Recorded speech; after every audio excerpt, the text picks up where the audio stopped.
यीशु की शांति आप में बरकरार पाई जाए। लास्ट वीडियो में हम लोग देख रहे थे डेविड वैल्यूड द रिलेशनशिप्स।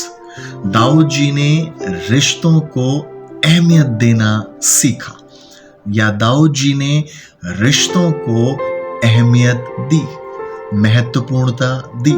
पिछली बार जब हम लोगों ने उस वीडियो में सीखने की कोशिश करी थी तो हम ये देख रहे थे उसका जो परिचय का भाग है, सिर्फ इंट्रोडक्शन या इंट्रोडक्टरी पार्ट ही हमने देखा था, परिचय का एक भाग देखा था। आज हम सीखने की कोशिश कर रहे हैं कैसे दूसरा सैमुएल उसका 9वां अध्याय में पहले पद से आगे की ओर जो दाऊद, शाऊल, योनाथन और उनके बेटे की कहानी जो लिखी हुई है उसके बारे में हम लोग पढ़ने की कोशिश कर रहे हैं। मेपी बोशेत के बारे में हम लोग पढ़ने की कोशिश कर रहे हैं और किस प्रकार से दाऊद जी ने जो रिश्ते थे उन्हें अहमियत दी, उसके बारे में मैं एक वचन पढ़ना चाहता हूं। दूसरा सैमुएल उसका 9वां अध्याय और 7वां वचन। यहां लिखा है, दाऊद ने उससे कहा, मत डर, तेरे पिता योनाथन के कारण मैं निश्चय तुझको प्रीति दिखाऊंगा और तेरे दादा शाऊल के सारी भूमि तुझे फेर दूंगा और तू मेरी मेज पर नित्य भोजन किया करेगा। दाऊद जी ने रिश्तों को कैसे अहमियत दी और उन रिश्तों को जिन रिश्तों ने उसे बहुत ट्रबल करा था। दाऊद राजा को शाऊल राजा ने बहुत ही ज्यादा परेशान करा था। मेरे और आपके जीवन में ना बहुत ज्यादा समस्या यहाँ उत्पन्न होती है। जिन लोगों ने हमें बहुत ज्यादा परेशान किया है, अगर परमेश्वर उन्हें क्षमा करने के लिए बोले, परमेश्वर उन्हें प्यार करने के लिए बोले, परमेश्वर उन्हें कुछ लौटाने के लिए बोले, जैसे मसलन जकई के जीवन को आप देखिए, उन्होंने अन्याय से जो लिया था 4 गुना फेरने का निर्णय लिया और जो आधी संपत्ति है उसे कंगालों में बांटने का निर्णय ले लिया। लेकिन यीशु ने कहा नहीं था। बहुत डिफिकल्ट पार्ट हो जाता है कि जब परमेश्वर हमें बोले किसी को क्षमा करने के लिए, किसी पे दया दिखाने के लिए, और वो भी हमारा कट्टर दुश्मन। दाऊद जी से सीखने के लिए क्या है? बाइबल कहती है दाऊद जी ढूंढ रहे हैं कि परमेश्वर की प्रीति, परमेश्वर की काइंडनेस, परमेश्वर की दया, परमेश्वर का प्रेम, परमेश्वर का तरस मैं दिखा सकूं उस एक ब्लड लाइन को या उस एक खानदान को जिस खानदान के मुखिया ने मुझे बहुत सताया। ये जो कैरेक्टर है ये मनुष्यों का तो नहीं है किसी भी कीमत पे। ये जो चरित्र है ये स्वयं परमेश्वर का चरित्र है। मैं मान ही नहीं सकता कि ये दाऊद जी जो है ये उनका एक ह्यूमन या मानविक एक अटेम्प्ट या मानविक एक कदम उठाया हो, नहीं मान सकते, क्योंकि ये स्वर्गीय कदम था, क्षमा करने का, प्यार करने का, गले लगाने का, तरस खाने का। और आपको याद भी होगा जिस व्यक्ति ने शाऊल राजा के कहने पर उसको मार दिया था, उस व्यक्ति को भी दाऊद राजा ने मरवा डाला और ये कहा था, क्या तुझे मालूम नहीं कि तूने परमेश्वर के अभिषिक्त के ऊपर हाथ उठाया? दाऊद राजा को अपने जीवन में कई बार मौके मिले शाऊल राजा को मारने के लिए, लेकिन उन्होंने ये कदम नहीं उठाया। इसका प्रूफ भी दे दिया था, मुझे कितनी बार मौका मिला आपको मारने के लिए, लेकिन मैंने ये कार्य नहीं करा। और आज जब शाऊल राजा की मौत हो गई है और उनके बेटे योनाथन की भी मौत हो गई है, तब दाऊद राजा किसी को ढूंढ रहे हैं। और मेपी बोशेत नाम का जो एक व्यक्ति है वो लंगड़ा है पैरों से, और अब उस खानदान में से एक मिल जाता है। दाऊद कहते हैं इसको मैं प्रीति दिखाना चाहता हूं, मेरी फ्रेंडशिप जो जोनाथन के कारण थी, क्योंकि मैंने उनके साथ प्राण के साथ वाचा बांधी, एक वाचा बांधी है फ्रेंडशिप। पिछली जो वीडियो में आपको बताने की कोशिश कर रहा था वो परिचय वाला एक भाग था, डेविड वैल्यूड द रिलेशनशिप। ये एक शीर्षक है, टाइटल है। इसके नीचे वाला कैसे दाऊद जी ने रिश्तों को अहमियत दी। पहली और मुख्य बात, David gave respect to the divine relationship. Daud ji ने जो ईश्वरीय रिश्ते नाते थे उसका आदर किया। ये इंपॉर्टेंट बात, David respected the divine relationship. Daud ji ने जो ईश्वरीय रिश्ते नाते थे, जो परमेश्वर की ओर से तय किए गए थे, निर्धारित किए गए थे, उसका आदर किया। और यही बहुत बड़ी उत्तम बात थी। एक उदाहरण हमें मिलता है, जॉयस मेयर जी जो अमेरिका की एक बहुत बड़ी प्रचारिका है, उन्होंने अपने जीवन की कहानी को इस प्रकार से बताया बायोग्राफी में कि जब वो छोटी हुआ करती थी, उनके पिता हवस का शिकार हो गए और उस हवस में आके उन्होंने जॉयस मेयर, जो कि उनकी खुद की बेटी थी, उन्हीं के साथ 1000 बार से ज्यादा बलात्कार किए। और हर बार जब वो उन्हें हटाती या उन्हें कहती उनसे दूर जाने के लिए, उतना ही वो उन्हें मारते और उनके ऊपर गुस्सा करते और उन्हें परेशान। 1000 बार से ज्यादा तक उनके साथ बलात्कार किए गए। ये हीन भावना, घृणा की भावना, गिल्ट फीलिंग, ग्लानि, आत्मग्लानि उन्हें हमेशा सताती रही।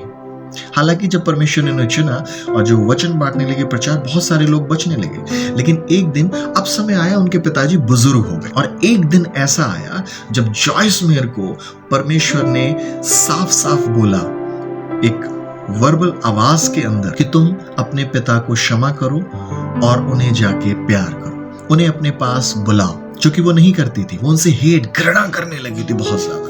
और मैंने भी थोड़ी देर पहले बताया, जब हमें अपने इर्द गिर्द के लोगों को क्षमा करने का परमेश्वर की ओर से लक्ष्य या टास्क दिया जाता है, गोल, तब ये बहुत ही ज्यादा हमारे लिए परेशानी का सबब बन जाता है। उन लोगों को जिन्होंने सारी जिंदगी हम पे टोना टुटका किया, उन लोगों को जिन्होंने हमारी मम्मी को, पापा को सताया, उन लोगों को क्षमा करना बहुत मुश्किल हो जाता है जिन्होंने हमारी वाइफ को सताया, उन लोगों को जो ड्यूटी पे कॉलीग्स हैं, हमारे ऑफिस में काम करते हैं, जिन्हें सारी उम्र हमारे प्रमोशन के अंदर, हमारा प्रमोशन ना हो जाए, अड़ंगा डाल के रखा, हमारा ट्रांसफर करते रहे, उन लोगों को जिन्होंने हमारे को मिसयूज किया बचपन से, क्षमा करना बहुत मुश्किल हो जाता है। उन लोगों को जिन्होंने हमें मॉलेस्ट किया, हमारा फायदा उठाया, क्षमा करना बहुत मुश्किल हो जाता है। उन लोगों को क्षमा करना बहुत ही मुश्किल हो जाता है परमेश्वर की ओर से, जिनको हम साथ में रहते हैं और जानते हैं उनका कैरेक्टर क्या है, और उसके बाद में उनका दूसरा मुखौटा ओढ़ के जी रहे हैं।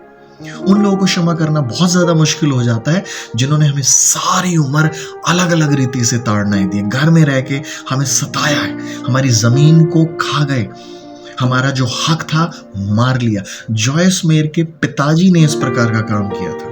लेकिन एक दिन जब परमेश्वर ने बोला तो वो बहुत ज्यादा नाराज और गुस्सा हो गए, क्रोधित, और उसके बाद में जब परमेश्वर ने उन्हें बोला तो फिर वो गई और अपने पिता को उन्होंने क्षमा किया और परमेश्वर का कहना माना, उन्हें दोबारा से प्यार उन्हें किया और वो अपने घर पे लेके आए। जबकि उन्होंने ठान लिया था उनसे वो कभी बात नहीं करेंगे। घृणा, नफरत आती थी। कई साल के बाद वो बोलती हैं कि जिस दिन मैंने अपने पिता को क्षमा करा और दोबारा से उनसे प्यार करने लगी, उस दिन से हमारा बेटी और बाप का रिश्ता दोबारा से कायम हो गया। दाऊद जी ने एक उत्तम बात सिखा दी। David gave respect to the divine relationship. ईश्वरीय रिश्तों को उन्होंने आदर किया। जॉयस मेयर के जीवन से भी हमें सीखने को मिलता है। जो डिवाइन, ईश्वरीय रिलेशनशिप परमेश्वर ने उनके जीवन में रखा था, एक पिता का, जो कि पिता हवस के द्वारा उनके साथ व्यभिचार करे जा रहा था और सारी जिंदगी उनके जीवन के अंदर एक पाप का, नफरत का, व्यभिचार का कारण बन गया। उस पिता के रिश्ते को दोबारा से परमेश्वर ने रेस्टोर कर दिया। और कैसे किया? जब जॉयस मेयर जी ने उस रिश्ते को आदर दिया, ईश्वरीय रिश्ते को आदर दिया, उस दिन से वो रिश्ता फिर दोबारा से बहाल हो गया। क्या आप भी ऐसे किसी चीज में स्ट्रगल कर रहे हैं? कोई ऐसा रिश्ता आपके इर्द गिर्द, पति और पत्नी का रिश्ता, माँ बाप और बच्चों का रिश्ता, किस प्रकार के रिश्ते में है जो आप स्ट्रगल कर रहे हैं पिछले 20, 30, 40 साल से, क्षमा नहीं कर पा रहे? ध्यान रखिए, David gave the value to the relationship. Daud ji ने रिश्तों को अहमियत देना सीखा। कैसे करा काम उन्होंने सबसे पहला काम करा, ईश्वरीय रिलेशनशिप को, ईश्वरीय रिश्ते नातों को उन्होंने आदर दिया। आज मैं प्रभु का बेटा होने के नाते एक बात आपको सिर्फ प्रभु यीशु मसीह के प्रेम में समझाना और पहुंचाना चाहता हूं। जिस क्षण आप अपने उन लोगों को, बैरियों को, बाइबल में लिखा है, मत्ती 5 और 44 पद में लिखा है, अपने बैरियों से प्रेम करो और अपने सताने वालों के लिए प्रार्थना करो। बाइबल में कहीं नहीं लिखा कि अपना न्याय खुद ही हासिल कर लो। बाइबल में लिखा हुआ है परमेश्वर न्यायी है और उसे न्याय करने का मौका दो, वो न्याय करेगा। जब आप अपने शत्रुओं को क्षमा कर देंगे और उनसे प्रेम करना चालू करेंगे, चाहे वो किसी भी फॉर्म में हो, मम्मी पापा, भाई बहन, मामा चाचा फूफा ताऊ, किसी भी रिलेशनशिप में हो, आपके कॉलीग्स हो जो आपके ऑफिस में काम करते हैं, स्कूल में पढ़ने वाले बच्चे हो, जिस क्षण आप उन्हें क्षमा कर देंगे उसी क्षण आप बहाल कर दिए जाएंगे, उसी क्षण आप नए तरोताजा कर दिए जाएंगे। दाऊद जी से बहुत बेहतरीन चीज सीखने को मिलती है, ईश्वरीय रिलेशनशिप को आदर देना बहुत जरूरी है। ईश्वरीय नातों को, रिश्ते नातों को आदर देना बहुत ज्यादा जरूरी है। और जब आप आदर देंगे, परमेश्वर रेस्टोर, बहाल कर देगा उन सारी चीजों को, खोई हुई चीजों को लौटा देगा, वापस आओ, बेहतर बना देगा आपके रिश्तों को। एक बार क्षमा करना चालू करें। प्रभु यीशु मसीह एक ही काम चाहते हैं लोगों से। उसने उस व्यक्ति को जिसका हाथ सूख गया था उसको बोला, उठ और खड़ा और मेरे पास आ। प्रभु चाहते हैं पहला कदम उनकी आवाज सुन के आप बढ़ाएं, उसके बाद वो भी आपके निकट आ जाएंगे। याकूब 4:8 में लिखा है, परमेश्वर के समीप आओ, निकट आओ, तो वो भी तुम्हारे समीप और निकट आएगा। मेरे प्रियो, ये आपसे नहीं हो सकता।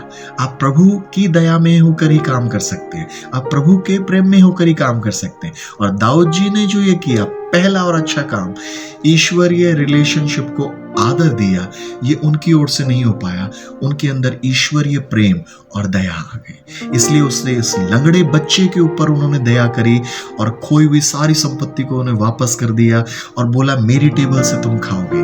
मेफीबोशेत जो कि एक लंगड़ा बच्चा था, योनाथन का, उस रिलेशनशिप को उन्होंने आदर देते हुए उसे बहाल कर दिया, आशीषित कर दिया। अगर आज आप पे दया हुई है, प्रभु ने आपके पापों को क्षमा किया है, आपको अच्छा बनाया है, तो आप भी दूसरों को क्षमा करें और उनकी बढ़ोतरी के लिए अपने आप को सर्व या सेवा में लगा दें।